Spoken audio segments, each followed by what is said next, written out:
Assalomu alaykum futbol muxlislari. Bugungi mavzuyimiz Arsenal. Arsenalning transfer siyosati haqida ketadi. Arsenalning transfer siyosati bu eng katta boylikka ega bo'lgan transfer siyosati bo'ladi. Nimaga deysizmi? Chunki 30 yillik o'zgarmagan siyosatdir. Arsenal transferlar bozorida hech narsa qilmaslikka o'rganib qolgan. Muxlislari ham o'rganib qolgan. Shuningdek, men ham. Bu mavsum chempion bo'lganimizga qaramasdan Arsenal hech qanday transferni amalga oshirmayapti.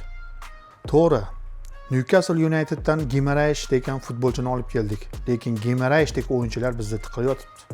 Uni olib kelmasak ham, uni olib kelsak ham jamoaga biror bir yutuq bo'ladi deb o'ylamayman men shaxsan. Jamoaga qaysi nuqtalarga o'yinchilar kerak edi? Chap qanotga kerak edi. Trossarddek eng katta futbolchimizdan ayrildik. Martinelli u nuqtani yopa olmaydi. Xohlasa ham. Martinelli bitta nuqtada qotib qolgan. Rivojlanishdan to'xtagan. Umuman o'ynamaydi. Martinelliga haqiqiy sherik kerak. O'sha joyni, o'sha chap qanot wingerligini eplay oladigan futbolchi kerak edi. Lekin biz unga Vinicius uchun harakat qilib ko'rdik. Vinicius esa kelmadi. Viniciusning agentiga ikki og'iz gapim bor. Eshitadimi, eshitmaydimi, menga farqi yo'q. Men dilimdagi gaplarni gapirib qolay. Vinicius agenti Arsenalda nima xohladingsan o'zi, Gap tushunadigan odammisan yoki g'alchamisan? O'yinchi Realda qolar ekan, nima qilasanlar o'yin qilib? Arsenal sanlarga Realdan ko'p oylik maosh taklif qildi. 1. Reklamalardan keladigan Vinicius uchun keladigan pulni 100% Vinicius o'ziga yo'naltiraman dedi. 2. Katta miqdorda Realga pul to'layman dedi. Bu 3. Bu Real bilan sen o'yin qilar ekansan, nima qilasanlar gap cho'zib? Shartda tuzib qo'ymaysanlar shartnomani. Mana tuzdilaring odamga o'xshab. Shuni 2 hafta oldin tuzganlaringda biz umid qilmasdik. Chap qanotga boshqa o'yinchi qidirardik. Sana o'sha.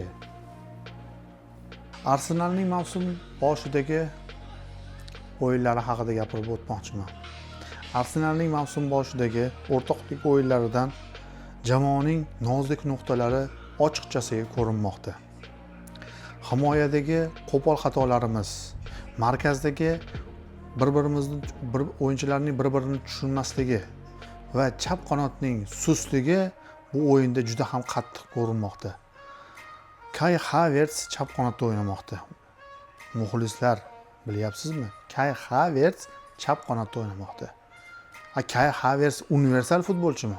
Xohlasa himoyada o'ynaydi, xohlasa markaziy yarim himoyada o'ynaydi, xohlasa chap qanotda o'ynaydi, xohlasa o'ng qanotda o'ynaydi, xohlasa markaziy hujumda o'ynaydi. Bu sharmandagarchilikdan boshqa narsa emas bu. Arsenal uchun, Arsenaldek kuchli jamoa uchun, Arsenaldek chempion jamoa uchun bu sharmandagarchilik. Chap qanotga qachon futbolchi olamiz?